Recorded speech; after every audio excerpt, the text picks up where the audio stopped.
خلافت کی کیا اہمیت ہے؟ اللہ تعالیٰ سے میری دعا ہے کہ اللہ تعالیٰ مجھے اس کا احسن طریقے سے حق ادا کرنے کی توفیق دے، کیونکہ الفاظ جو میرے پاس ہیں ناقص ہیں۔ محدود علم کی بنا پر میں آپ کو خلافت کی اہمیت کی ایک جھلکی دکھانے کی کوشش کروں گی۔ آگے آپ کی مکمل رہنمائی صرف اللہ تعالیٰ ہی کر سکتے ہیں۔ خلافت کو سمجھنے کے لیے علامہ اقبال کے ایک شعر پر غور کرنا ضروری ہے۔ سبق پھر صداقت کا، عدالت کا، شجاعت کا، لیا جائے گا تجھ سے کام دنیا کی امامت کا۔ اس شعر میں زمین و آسمان کی تخلیق سے لے کر اختتام تک تمام انسان، تمام زمانے مقید ہو گئے ہیں۔ امامت کیا ہے؟ لیڈرشپ، ہیونگ پاور اور سیٹ آف پاورز، طاقت، اختیار، فیصلوں کا اختیار، سلیکشن میں آپشنز۔ طاقت اگر ایک صدر کے پاس ہے تو پورے ملک کو سنبھالتا ہے، ایک وزیر اعلیٰ ہے تو پورے صوبے کو سنبھالتا ہے، اپنی مرضی سے فیصلے لیتا ہے، ایک استاد ہے اپنے بچوں کو لیڈ کرتا ہے، اسی کا فیصلہ ہوتا ہے آج بچوں کو کیا سکھانا ہے، آج پلے ٹائم ہے، آج ایکٹیویٹی ڈے ہے۔ اسی طرح ایک ڈاکٹر اپنے مریض کے جسم کو لیڈ کر رہا ہوتا ہے، اس کی مرضی ہوتی ہے مریض کو ویکسین سے کیور کرنا ہے، اینٹی باڈیز سے کیور کرنا ہے، اینٹی بایوٹک سے یا پھر سرجری سے۔ ایک باپ اپنے گھر کے فیصلے لیتا ہے، ایک لیڈر ہوتا ہے، حکمران ہوتا ہے۔ حتیٰ کہ ایک انسان جو بالکل خالی ہاتھ ہے، نہ کوئی پیسہ، نہ دوست، نہ فیملی، نہ رشتہ دار، پھر بھی وہ لیڈر ہے۔ پوچھیں کس چیز کا؟ وہ اپنے جسم کا لیڈر ہے۔ اس کو پھر بھی اپنے جسم پر اختیار حاصل ہے، اس کے ساتھ انصاف کرے یا بھوکا رکھے، حرام سے بھرے یا حلال سے، ورزش نہ کر کے بھی ڈھنگم ہو جائے یا چست و توانا رکھے۔ الغرض اس دنیا میں تمام انسان کوئی نہ کوئی اختیار، کوئی نہ کوئی طاقت، پاور، لیڈرشپ رکھتا ہے۔ خواہ وہ مزدور ہے، اس کے پاس بھی اختیارات ہیں۔ پیدا ہونے والا ایک چھوٹا سا بچہ ہے، وہ بھی طاقت رکھتا ہے، بولنے کی طاقت، چلنے کی طاقت، آنکھ چپکنے کی طاقت۔ لانگ ورڈز ان شارٹ کہ جس کے پاس جتنی طاقت ہے اتنا وہ امام ہے، وہ لیڈر ہے۔ اب پھر سبق پر صداقت کا، عدالت کا، شجاعت کا، لیا جائے گا تجھ سے کام دنیا کی امامت کا۔ امامت تو آپ کر رہے ہو، کرو گے، کرنی ہی کرنی ہے، کیونکہ کلکم راعٍ و کلکم مسئول عن رعیتہ، تم سب نگہبان ہو اور ہر ایک سے اس کی نگہبانی کے بارے میں سوال کیا جائے گا۔ راعٍ کا مطلب ہے چرواہا، بکریوں کو ہانکتا ہے، سکیٹر کرتا ہے، پھر آواز لگا کر، چارہ دکھا کر اکٹھا بھی کرتا ہے۔ چرواہا جس طرح بکریوں پر نگہبان ہے، جواب دہ ہے، اسی طرح ہر ایک شخص کسی نہ کسی نعمت خداوندی پر نگہبان ہے۔ معلوم پڑا کہ امامت تو کرو گے ہی کرو گے، اس کے اصولوں کو بھی سیکھ لو۔ نمبر 1 صداقت، ٹروتھفلنس۔ نمبر 2 عدل، اس چیز کو اس کے اصل مقام پر برابر رکھنا، بہادری۔ نمبر 3 اس امامت پر قائم رہنے کے لیے سچائی سے کام لوگے تو مشکلات تو آئیں گی، انصاف کرو گے تو برے بھی لگ سکتے ہو، طاقتور کو زیر کر کے کمزور کو حق دو گے تو جب 2 سبق پڑھ لیے تو بہادری سے جمے رہو، کبھی نہ پیچھے ہٹو۔ اس طریق پر بے شک جان چلی جائے، مت پرواہ کرو۔ یہ وہ شعر ہے علامہ اقبال کا جس میں تمام انسانوں، تمام زمانوں کا احاطہ ہو گیا ہے۔ اس شعر کو کسی انسان پر، بچہ، بوڑھا، جوان، عورت، معاشرے کے ہر فرد پر، کسی بھی طبقے کو لے لیں، ہر شخص اس شعر میں مخاطب کیا گیا ہے۔ یہ صداقت، عدالت، شجاعت کا سبق پڑھنا کیوں ضروری ہے؟ کیونکہ آپ اپنی ہر طاقت کے استعمال پر جواب دہ ہیں۔ ایون آپ اپنی زبان سے نکلنے والے ایک ایک لفظ کے لیے جواب دہ ہیں۔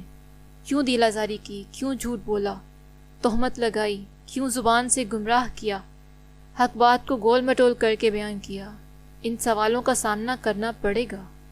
اب ان اسباق کو پڑھ کر عمل کر لیجئے تو بچت ہو جائے گی۔ لفظ طاقت پر غور کریں تو اس کا نقطۂ آغاز خود اللہ تعالیٰ ہے۔ جب زمین و آسمان نہیں تھے، انسان نہیں، حیوان نہیں، کچھ بھی نہیں تھا، لفظ طاقت صرف اللہ کے پاس تھا، اسی سے منسوب تھا۔ پھر اللہ نے زمین و آسمان بنائے، اپنے لفظ طاقت سے زمین پر بے حرکت ساکت ذرات بکھرے ہوئے، انہیں چن چن کر اکٹھا کر کے پتلا بنایا انسان کا۔ وہی مٹی اکٹھی کی جو کھنکتی ہوئی ہے۔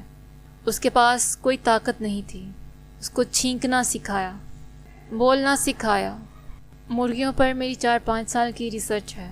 مرغیاں صرف 4 الفاظ پر پوری زندگی گزار دیتی ہیں۔ ایک، فرشتوں کو دیکھ کر یا خوشی میں اذان دینا، خطرے کو دیکھ کر الارم کرنا، تکلیف میں شور کرنا، اور دانہ مل جانے کی صورت پر ساتھیوں کو آواز لگانا۔ اپنے پورے لائف سپین میں انہیں کوئی درد ہو، تکلیف ہو، بیماری ہو، کوئی لفظ نہیں، کوئی آواز نہیں، خاموشی۔ باقی مخلوقات بھی چند ایک باتیں اور زندگی گزار کر چلے جاتے ہیں۔ صرف واحد ایک انسان اللہ کی ایسی مخلوق ہے جس کے بارے میں اللہ تعالیٰ نے فرمایا علمہ البیان، اس کو ایکسپریس کرنا سکھایا۔ اس سے پہلے تمام مخلوقات صرف سنتی تھیں، فرشتے بھی۔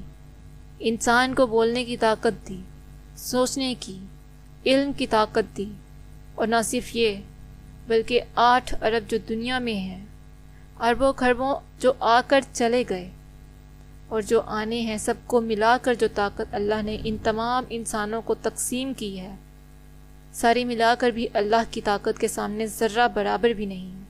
اور اتنے تمام انسانوں کو مختلف قسم کی طاقت دے کر بھی اللہ کی طاقت میں ذرہ برابر کمی نہیں۔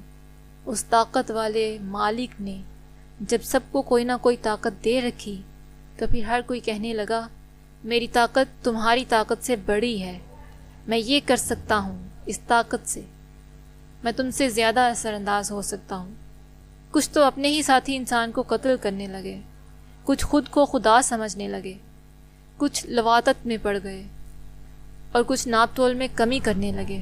حالانکہ اس زمین پر ایک مدت کے لیے رہنا ہے، امتحان دے کر سرخرو ہوئے تو واپس اپنے گھر کو لوٹنا ہے، ہمیشہ کی جنت۔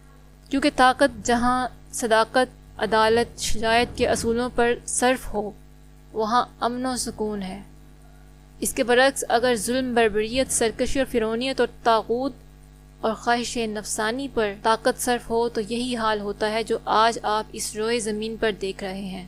ایسا تو ممکن نہیں ہے کہ امپائر کے بغیر کرکٹ کھیلی جائے، ادروائز پلیئر کھیلتے رہیں گے، نہ فیصلہ ہوگا، آپس میں ہی لڑ کر کھیل کر تھک ہار کر شاید مر جائیں۔ امپائر وہ شخص ہوتا ہے جس کے پاس پلیئرز سے زیادہ صلاحیتیں ہوتی ہیں اور وہ فیصلہ کرتا ہے۔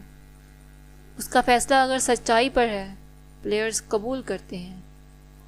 اسی طرح دنیا میں تمام انسان اپنی اپنی جگہ کوئی نہ کوئی صلاحیت، طاقت اختیار رکھتے ہیں۔ کلاس میں اگر ٹیچر موجود نہ ہو تو سب بچے آپس میں لڑ کر ایک دوسرے کا سر پھاڑ دیں، بال نوچ لیں، کپڑے پھاڑ دیں۔ کلاس کا امن و امان ایک ٹیچر رکھتا ہے، بچوں میں آپس میں محبت، دلوں میں محبت پیدا کرتا ہے، تربیت کرتا ہے۔ اسی طرح بہن بھائیوں میں اگر ماں باپ موجود نہ ہوں تو شاید ان میں بھی جھگڑا ہی ہو طاقت کا۔ دنیا میں تمام انسان اپنی اپنی جگہ کوئی نہ کوئی صلاحیت، طاقت اختیار رکھتے ہیں۔ ساتھ ہی ان سب کو اپنی طاقت اختیار رکھنے کے باوجود ایک ایسے شخص کے مطیع کر دیا جاتا ہے جو ان سب سے زیادہ صادق ہو، عادل ہو، شجاع ہو۔ ان خوبیوں میں میرے نبی صلی اللہ علیہ وآلہ وسلم سے بڑھ کر انسانوں میں کوئی نہیں۔ اسی لیے آپ صلی اللہ علیہ وآلہ وسلم نہ صرف امت کے امام ہیں بلکہ آپ صلی اللہ علیہ وآلہ وسلم امام الانبیاء اور امام المرسلین ہیں۔ آپ صلی اللہ علیہ وآلہ وسلم کے طریقے یعنی سنت کو جس نے جتنا گلے لگا کر رکھا، اپنی ذات سے مقدم رکھا، اتنا اس کا رتبہ بلند ہے۔ خلافت کی اہمیت آپ کو بخوبی سمجھ آ گئی ہوگی کہ طاقت کا بے جا استعمال اللہ کے بنائے ہوئے احکامات سے ہٹ کر ہونے لگے تو بگاڑ پیدا ہوتا ہے۔ اس بگاڑ کو روکنے کے لیے انسانوں پر انہی میں سے ایک شخص مقرر کیا جائے، باقی تمام لوگوں سے زیادہ صلاحیتیں رکھتا ہو، تاکہ امن و امان قائم کیا جا سکے۔ اس کا زمین پر مقرر کیا گیا شخص اور رعایا دونوں جواب دہ ہوں گے اللہ کے ہاں۔